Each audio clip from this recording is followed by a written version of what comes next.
Bonjour mesdames et messieurs, reprise des manifestations au Burundi contre la candidature du président Pierre Nkurunziza à un troisième mandat à la présidence de la République.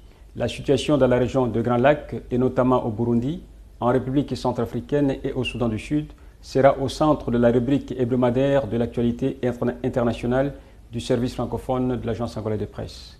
Le développement dans quelques instants.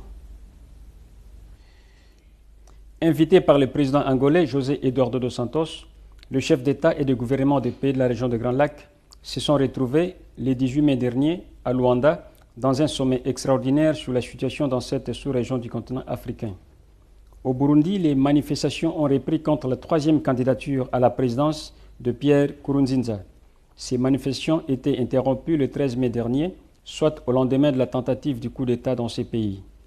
Le 15 mai dernier, dans la matinée, M. Vital Nshimiranana, leader du groupe de la société civile, avait à nouveau appelé la population burundaise à descendre dans la rue pour se manifester contre la nouvelle candidature de Pierre Nkurunziza à la présidence de la République.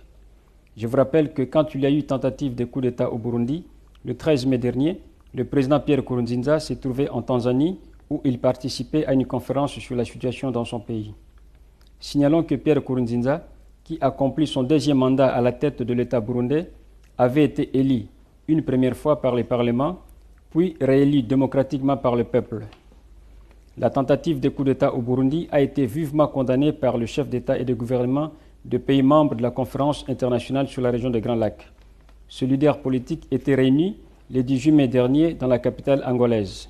Pendant ce temps, l'instabilité au Burundi a poussé plus de 100 000 personnes à quitter le territoire national pour se réfugier aux pays voisins, où l'on redoute déjà une crise humanitaire. Pierre Nkurunziza, qui qualifie de légitime sa candidature à la présidence, a appelé à l'unité nationale et a demandé aux réfugiés burundais de retourner au pays. L'Organisation mondiale de la santé a mis en garde contre une crise humanitaire sévère en Tanzanie. Retenez, mesdames et messieurs, qu'en l'espace d'un mois, le camp de réfugiés de Mahama au Rwanda, près de la frontière avec la Tanzanie, a déjà accueilli des milliers de Burundais. Par ailleurs, en République centrafricaine, la situation est relativement calme, selon la présidente du gouvernement de transition, Catherine Samba Panza. D'après la présidente Catherine Panza, depuis la tenue de la conférence nationale sur la situation en RCA, le calme est revenu au pays. Rétablir la paix à travers le dialogue était l'objectif de ce forum national qui a permis aux partis en conflit de surmonter les divergences politiques et religieuses en République centrafricaine, a précisé Mme Catherine Panza à la presse lors de son récent séjour à Luanda. Quant à la situation au Soudan du Sud, le chef d'État et de gouvernement des pays membres de la conférence internationale sur la région des Grands Lacs ont également condamné énergiquement le leader, le rebelle du SPLM-IO et leur leader Riek Machar. Cette condamnation est due au fait que le rebelle sud-soudanais demeure intransigeant et continue à rejeter les accords signés qui pourtant constituent le point essentiel au cessez-le-feu et à la résolution pacifique du conflit dans ces pays.